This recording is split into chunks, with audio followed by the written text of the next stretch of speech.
Bon, donc on va poursuivre notre chemin avec M. Claude Guillot, directeur de recherche émérite au CNRS, directeur d'études émérite à l'École d'études en sciences sociales, grand spécialiste de l'Asie du Sud-Est, qui a travaillé sur toute une série de sujets, qui était l'auteur d'un des chapitres, si je ne me trompe pas, dans le livre Marchand et homme d'affaires asiatique, sur le Java au 19e siècle, si je ne me trompe pas. Encore.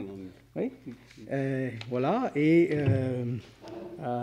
donc, aussi le plus grand spécialiste, d'ailleurs, de commerce de Java occidental, et en particulier de Banten au XVIIe siècle et XVIe siècle. Voilà. Donc, il va nous parler aujourd'hui de commerce et croyances à Banten sous Sultan Ageng au XVIIe siècle. Voilà, merci. Bon, j'ai pas de chance parce que tous les orateurs précédents ont parlé du monde, c'était très impressionnant. Moi, je vais parler d'une chose un peu enfantine qui est une ville qui s'appelle Banten. Et c'est situé à une centaine de kilomètres à l'ouest de Batavia. Batavia, c'était le centre commercial des Hollandais, qui était auparavant vassal de Banten. Ce sultanat fut fondé en 1527 par deux Macs, ça devient un peu compliqué, où régnaient des musulmans, en remplacement d'une vieille principauté riche en poivre qu'elle destinait plus particulièrement à la Chine. Ce sultanat a connu des hauts et des bas au cours de son histoire, mais j'ai limité mon propos à l'époque de Sultan Ageng, 1651-1682, le dernier sultan indépendant qui a dirigé le pays avant qu'il ne soit pris par les Hollandais en 1682. C'est alors le seul royaume important de Java à être encore entièrement ouvert au commerce mondial. Il profitait de cette situation pour vendre son poivre, mais surtout pour échanger tous les produits de l'océan Indien. Quand j'entends l'océan Indien, ça veut dire jusqu'à la Mecque, et de la mer de Chine jusqu'au Japon. Une description de la communauté urbaine me paraît nécessaire pour décrire la répartition des religions. À la tête de l'État se trouve le sultan, ou plutôt les sultans, père et fils, la tradition obligeant le sultan en place à choisir très tôt son prince héritier, ce qui fait qu'on parle toujours du vieux sultan, Sultan Ageng, et du jeune sultan, Sultan Hanum. Ceux-ci sont entourés par la famille royale, les Nayaka, très importants en nombre. Viennent ensuite les fonctionnaires, les Pongo, appartenant à l'administration, à l'armée, à la marine et au commerce royal. Après quoi, il y a les hommes libres et évidemment les esclaves.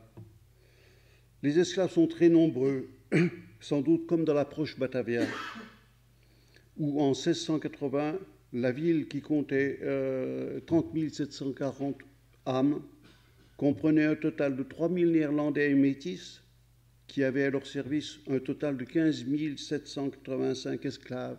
Je répète, c'est pour Batavia ça, soit une moyenne de 5 pour 1. Tous ces gens habitent la ville royale qui est entourée de remparts. C'est comme Surat, mais sauf qu'on ne sait pas qui les a construits. Et ils sont tous musulmans, à plusieurs exceptions près que nous examinerons.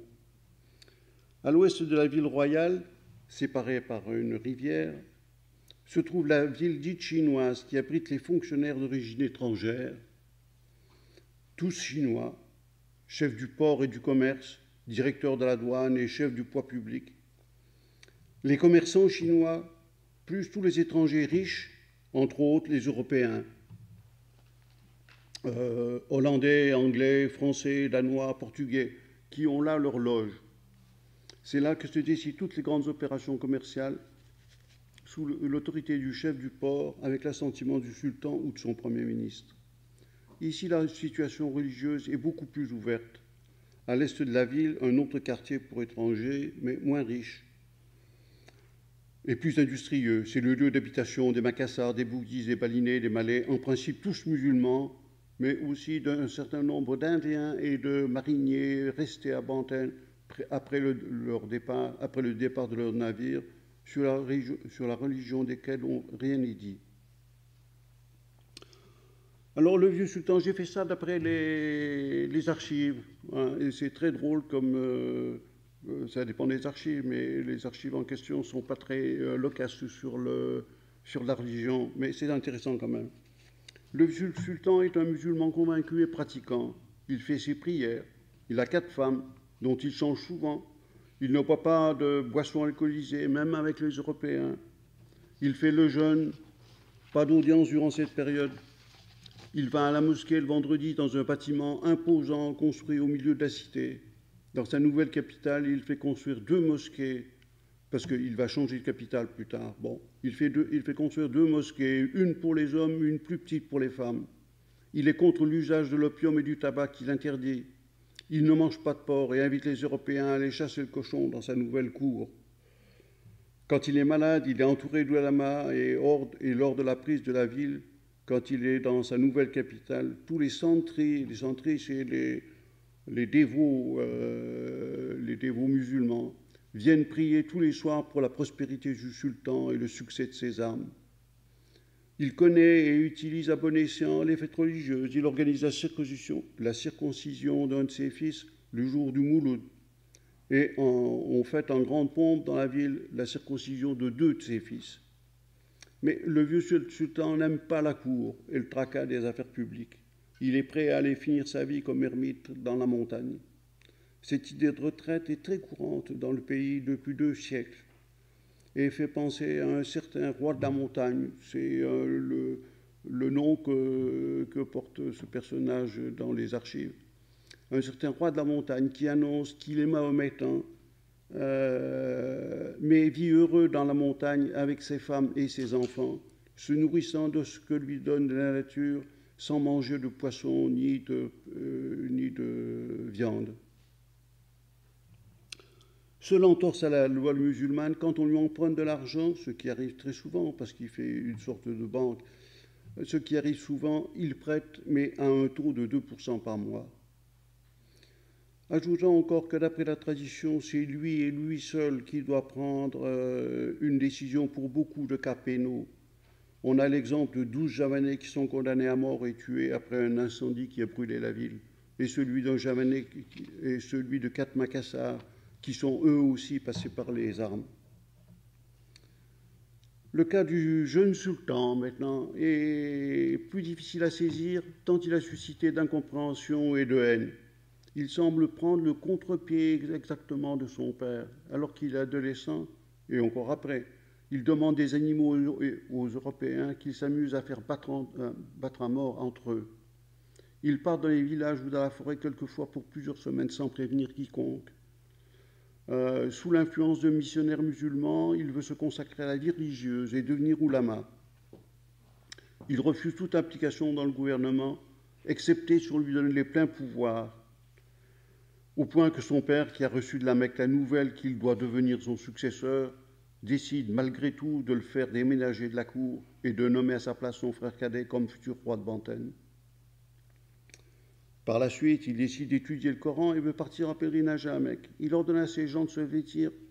Il ordonne à ses gens, il veut partir en pèlerinage à la Mecque. Il ordonne à ses gens de se vêtir comme à la Mecque, quoique ce soit contre l'intention du prince, c'est-à-dire du roi son père. Il ne l'interdit pas, mais dit que son fils devient fou parce qu'il apporte un changement à l'habillement de son pays. Il réitère quelques mois plus tard sa volonté de se vouer à la vie religieuse, ajoutant qu'il ne veut pas prendre le royaume comme son père le lui demande. Il réussit enfin à partir en pèlerinage à la Mecque sur un navire du vieux sultan. À son retour sur un navire anglais, il est reçu triomphalement avec des bateaux qui vont le chercher en rade. Après être revenu, les relations avec son père ne s'améliorent pas. Il se dispute avec lui, part dans la forêt et se déclare prêt à repartir à la Mecque. Les sources européennes le jugent très favorable aux musulmans, même fanatique pour la propagation de la religion musulmane et ennemi des chrétiens. Ainsi, on le voit appliquer la charia, ce qui est tout à fait inhabituel à Bantène, et faire lapider un Javanais pour adultère. Ce comportement le coupe de tout un chacun et cet isolement le rapproche de ses ennemis, les Hollandais. Il est favorable, contrairement à tous, au renouvellement du contrat de bonne entente avec Batavia au moment où s'oppose la question. On le voit par exemple prévenir le résident hollandais que c'est un de ses oncles qui a tué les Hollandais qui se trouvaient dans une chaloupe, de peur que cette affaire ne lui soit imputée. Enfin, quant à la suite de l'assassinat qu'il a lui-même commandité des deux conseillers les plus proches de son père, celui-ci l'attaquera, c'est lui qui fera appel aux Hollandais en 1682, faisant de son royaume, de son pays, un royaume vassal de la VOC. Voilà ce conseil du jeune sultan qui est appelé Sultan Hadji en raison de son pèlerinage à la Mecque. Et il est à noter qu'il fut le premier sultan de l'archipel à le réaliser.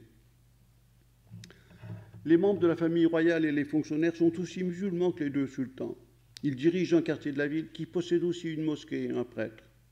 Par exemple, ce chef de guerre d'un âge certain qui combattit vaillamment et dit que pour faire la Franck Sabine, la guerre sainte contre les Kafrs, les Hollandais, il lui suffit de regarder le ciel et qu'alors il sent déjà le ravissement d'y être accueilli par les bidadari. C'est l'équivalent des houris, ça. Il allait mourir 5 jours plus tard. De plus en plus nombreux sont ceux aussi qui font le pèlerinage à la Mecque, grâce aux nombreux navires qui vont jusqu'à Surat et même au-delà. On sait par une étude sur les lois de Banten que la majorité des hommes libres sont musulmans. Il en va différemment avec les esclaves. Tout dépend de leurs propriétaires. Il faut dire qu'ils viennent en majorité des basses classes de la société. Lors d'une expédition, un groupe de soldats est tombé sur une chaloupe hollandaise et sans raison, ils ont tué jusqu'au dernier Javanais et Hollandais qui se trouvait à bord. À son retour à Banten, le chef reçut un accueil glacial du sultan qui, très mécontent de cette aventure, décida de tous les châtier. Mais auparavant, il déclara que les esclaves kafrs, c'est-à-dire infidèles, voulant se convertir à l'islam, seraient pardonnés. Voilà une image assez rapide de l'islam là-bas. Maintenant, on arrive à la garde du sultan. Plus étranges sont les gardes du sultan, appelés les Suranegara. Ce groupe est constitué uniquement de non-musulmans. Ils sont là pour protéger le souverain et font aussi office, et entre autres tâches, de policiers, en particulier dans les débits de boissons et les maisons accueillantes du quartier chinois où ils font payer des taxes. Le Premier ministre a pris 100 des plus fidèles serviteurs du sultan qui portent le nom de Wang Suranegara, ayant les cheveux longs et habillés, c'est la preuve qu'ils ne sont pas musulmans, cheveux longs, et habillés d'une robe de perpétuano rouge portée de faux or. Ils passent pour les plus dévoués serviteurs du sultan et il n'est pas question de les convertir. Ils forment sans doute le souvenir des ermites pré-musulmans qui habitaient la montagne sacrée au moment où le prince fondateur Hassanuddin est arrivé à Banten avec l'islam. Il les a renvoyés chez eux en leur disant que si leur montagne était privée d'habitants, ce serait le signe de la fin de Java. À la fin du XVIe siècle, en 1596, les Hollandais ont appris qu'un nouveau groupe de tels personnages s'était installé là depuis peu. Ils en ont rencontré certains à Banten, et l'un d'eux a même été dessiné. Cette apparente anomalie persévère encore, et ce groupe d'hommes est connu sur place sous le nom de Kanekes, ou plus communément sous le nom de Badoui.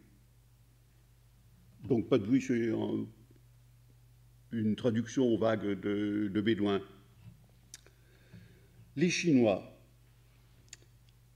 Donc vous avez suivi, au centre il y a la ville qui est entourée de remparts, et c'est là que se passe tout, disons. Et à l'ouest de cette partie, il y a le quartier chinois. Bon, il y a toutes sortes de gens, les Chouïas, des Lascars, des Maures, des Portugais, des Bougistes, des Macassars, des Balinais, des Malais, des Javanais, des Danois, des Hollandais, des Français, des Anglais, des Hollandais, des Chinois et des Arméniens et des Indiens, bien sûr. Bon, la majorité d'entre eux est arrivée sur des bateaux. Quelquefois, on prévient à l'avance de la situation locale. Les Lascars qui viennent de Sourate sont musulmans et risquent d'être soumis aux lois touchant les musulmans de la ville. Il demeure que parmi ces étrangers, les Chinois sont les plus nombreux et les plus actifs. Les grands, ceux qui ont des postes officiels, maître du port, chef de la douane, chef du poids, etc., sont musulmans, mais pas depuis longtemps. Le premier chabandar de Sultanagang a changé de nom. De Wanko, il s'appelle aujourd'hui Abdul Wakil. Bon, il est impossible de donner la proportion de musulmans. On nous dit que ce n'est pas une chose rare à Banten, qu'on dit qu'il est musulman et on ajoute ce qui n'est que trop commun parmi les Chinois d'ici. Cependant, la majorité d'entre eux venant d'arriver, parmi eux se trouvent de nombreux loyalistes Ming, suivent la religion traditionnelle. Ils ont des temples et des bronzes, comme le prouve entre autres le témoignage du médecin danois Kortemunde. Mais la pression de l'islam monte. On dit que Pangeran Madura, c'était un très grand personnage, bon, mais ça suffit comme ça, a fait circoncire 2 débiteurs chinois, et que l'ordre lancé par le jeune sultan sur la façon de s'habiller avait surtout pour cible les Chinois. On voit par là pourquoi les Chinois convertis à l'islam sont à Banten plus nombreux qu'ailleurs dans l'archipel. Alors, qu'est-ce que l'islam à Banten? C'est un islam rituel. Les tombes font l'objet d'un culte. Les grands vont sans cesse à Cirebon. Cirebon, c'est une ville qui n'est pas loin de Banten. Sur la tombe de leurs ancêtres. Et à Banten même, on compte plus de nombreuses tombes saintes, ce dont se moque Tavernier. Dans la loi, il n'est pas question de charia. Celle-ci n'a été adoptée que pour les lois sur l'héritage. Et encore, le cas apparaît si peu réaliste qu'on peut se demander si elle fut jamais appliquée. Mis à part cette exception, les lois sont des lois coutumières. Et elles ne sont pas douces. On a déjà vu que le roi fait mourir par l'épée, bon, etc. On a vu ça. Tout objet ramené de la Mecque est considéré comme sacré et chargé de pouvoir, presque magique. En particulier les morceaux de tissu provenant de la Kaaba, les kiswa, et des petits drapeaux. Par exemple, sa grandeur avec toute sa cour, on fait le tour de la ville avec 2 drapeaux de la Mecque pour délivrer la ville de la peste et des mauvaises humeurs. Ces objets sont censés être vraiment efficaces puisqu'ils peuvent jouer un rôle déterminant dans la guerre. Par exemple, celle du rebelle Trunojoyo qui a réussi à renverser le souverain Mataram, Mataram étant le grand royaume qui est à l'est de Banten. Donc, Banten a fourni 2 morceaux de tissu sacré de la Mecque à celui-ci, qui à Trunojoyo, qui ensuite demande aussi les 2 drapeaux qui lui sont envoyés. On fait jeûne pendant 6 jours et on prie de la campagne pour que le riz ne soit pas brûlé par la sécheresse. Le pèlerinage joue aussi une fonction importante dans cette ville. Quand Banten est prise par les Hollandais, arrive un navire de la Mecque avec 28 personnes qui ont fait le pèlerinage et un arabe marié à la fille d'un grand Hadj. Si l'on compte tous ceux qui portent le titre de Hadj, on peut penser que ceux qui effectuent le pèlerinage sont relativement nombreux dans ce pays très éloigné de la Mecque. Ils ont la chance d'utiliser maintenant les nombreux navires étrangers qui vont à Sourate et de profiter des navires mis dans cette ville à la disposition des pèlerins par les grands Moghols. À l'inverse, les Hollandais, en tant que chrétiens, sont vus comme dissemblables et cette particularité contribue à les considérer comme ennemis. Le vieux roi a écrit au roi de Mataram, c'est une lettre interceptée, ça, le vieux roi a écrit au roi de Mataram, « Tu devrais persévérer dans la religion de tes ancêtres. Tu n'es pas musulman ni chrétien, tu es entre les deux. » Un autre chef de guerre bantenois écrit à un gouverneur du roi de Mataram, « Es-tu chrétien ou musulman? Veux-tu obéir à notre Dieu ou à celui des chrétiens ?» Bon, Curieusement, alors maintenant, je vais m'intéresser un peu à l'islamisation, quels sont les agents de cet islam. Curieusement, l'islamisation n'a pas été faite par les Banténois eux-mêmes, malgré le nombre élevé de centrés et de gens qui ont fait le pèlerinage, mais grâce à des missionnaires arabes qui viennent de la Mecque et arrivent à Banten de façon continue. Une chose est sûre, le monde musulman pour Banten a une tête, une seule, c'est la Mecque. L'Empire ottoman n'existe pas. Le sultan qui nomme lui-même sultan des souverains de Tchirebun ne se reconnaît qu'une seule autorité supérieure, le shérif de la Mecque. Depuis son prédécesseur, il n'y a qu'une seule façon pour lui d'obtenir le titre de sultan et un nom, c'est l'envoi d'ambassadeurs à la Mecque, et c'est ainsi que le nom du sultan Abul Fattah et celui qui doit lui succéder, Abul Kahar, seront portés à Banten. On connaît, d'après les sources, au moins 5 navires revenant de la Mecque, pays où Banten est ignoré des archives. 5 navires revenant avec une réponse à une question du sultan. Mais le cas de Banten, le cas de la Mecque ne s'arrête pas là. On se rend compte que les missionnaires viennent généralement d'Arabie via Surat. Les sources nous disent qu'ils sont tous arabes. Ils peuvent être des missionnaires originaires de la diaspora, comme le Gujarat. Ils sont soutenus par le gouvernement qui, quand ils ont besoin d'un navire européen pour faire passer un collègue ou un simple colis, insiste toujours sur l'importance que lui accorde le sultan de Banten. Il y a, d'après les sources qui sont essentiellement européennes et marchandes, en 30 ans, 49 missionnaires venus de la Mecque qui ont eu ou ont des liens avec Banten. Un certain nombre d'entre eux avec leurs femmes. Parmi eux, un nombre non négligeable de saïds ou descendants du prophète. Ceci est sans compter les oulamas locaux, dont en particulier un vieux oulama qui deviendra l'espion des Hollandais à la cour de Banten. Il est clair que le nombre d'oulamas est loin d'être négligeable à Banten, et on peut dire que Banten se veut une annexe de la Mecque. On peut par ailleurs se poser la question de leur enseignement. Parmi les manuscrits de Banten sur la région, seulement 2 datent de cette époque. L'un qui s'appelle « Les dons divins au sujet des questions javanaises », apporte des réponses aux interrogations envoyées par son prédécesseur sur le trône. Sur la Wujudiyya, une question d'importance de l'archipel depuis le XVe siècle, sur la façon de gouverner et sur les modalités de la charia, écrite par un cheikh qui s'appelle Ibn Alan, un juriste de la Mecque. Celui-ci a été invité à venir à Banten, mais il a refusé. L'autre est un recueil de manuscrits de Cheikh Youssouf. Né à Makassar en 1626, il part étudier à la Mecque, il revient à Banten en 72, époque où il devient le maître de religion du jeune sultan. Il va rester les 10 années suivantes à Banten, où il remplit la fonction de conseiller spirituel de Sultan Ageng. En 1682, il suit Sultan Ageng dans sa fuite.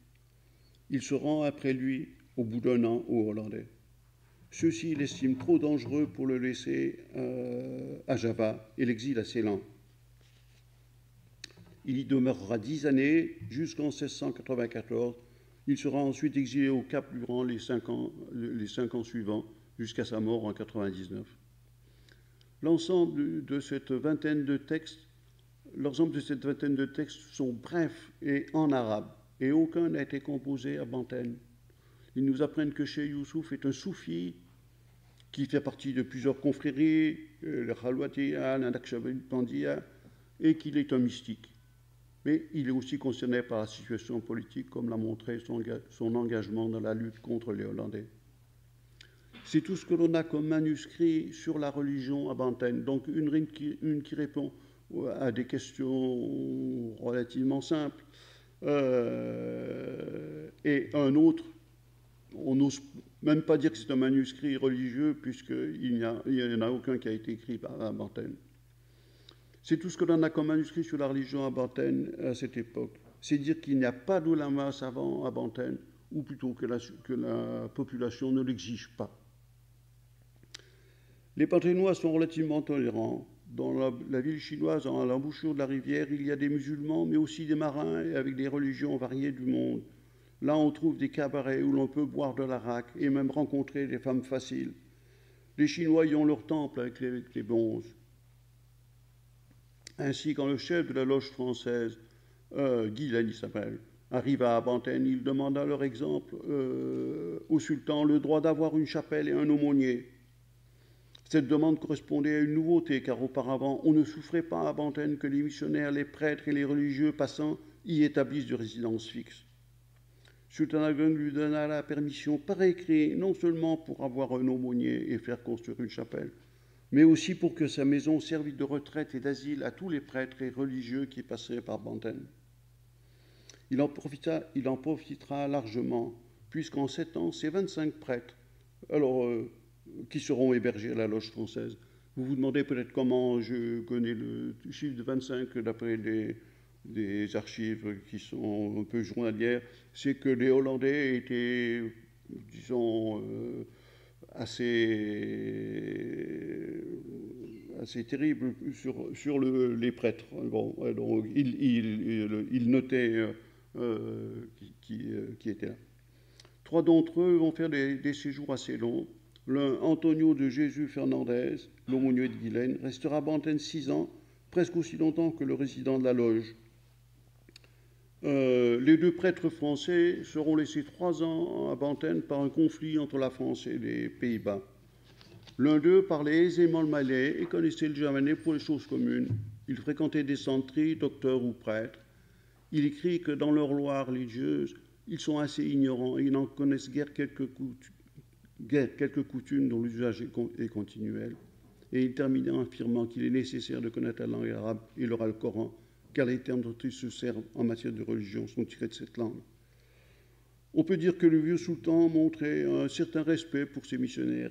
Il décida ainsi de faire passer lui-même pour le Siam, où il avait réussi à s'échapper, où avait réussi à s'échapper sur le bagage de Monseigneur Palu, l'un des fondateurs des missions étrangères de Paris.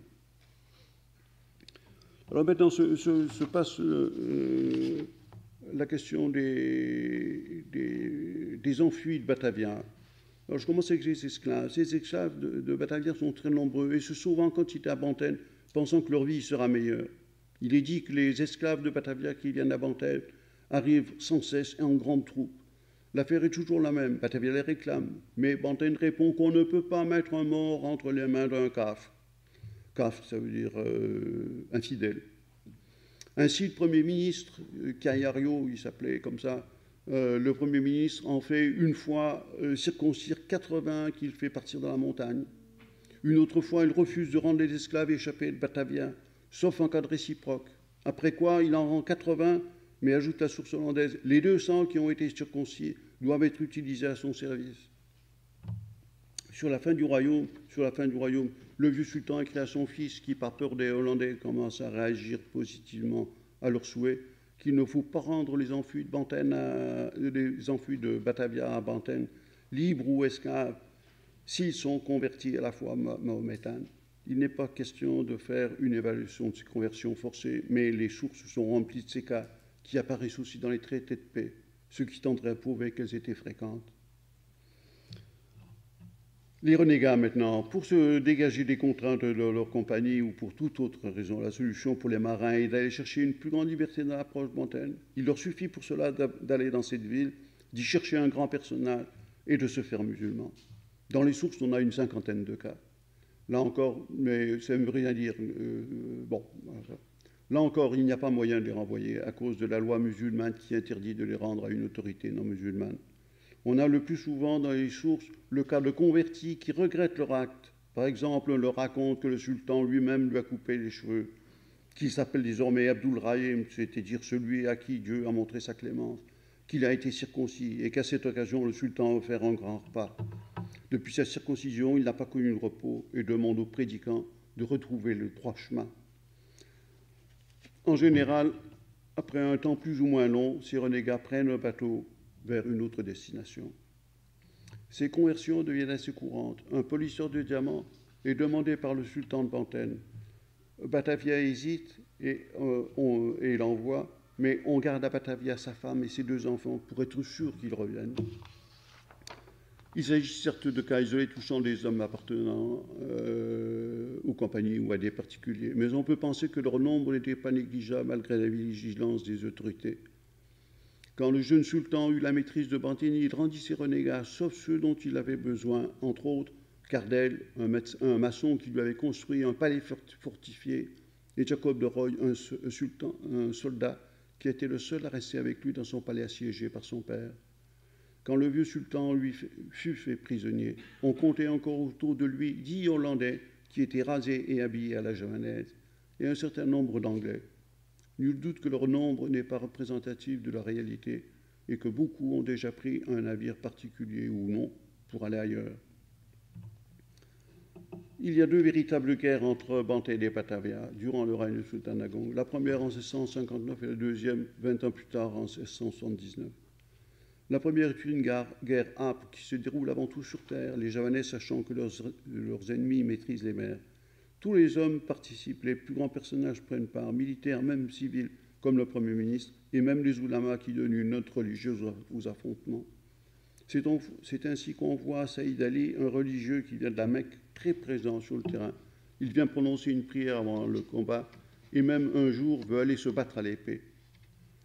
Heureusement, un homme est là pour retenir son cheval et lui dire qu'il est là seulement comme Jimat, c'est-à-dire porte-bonheur.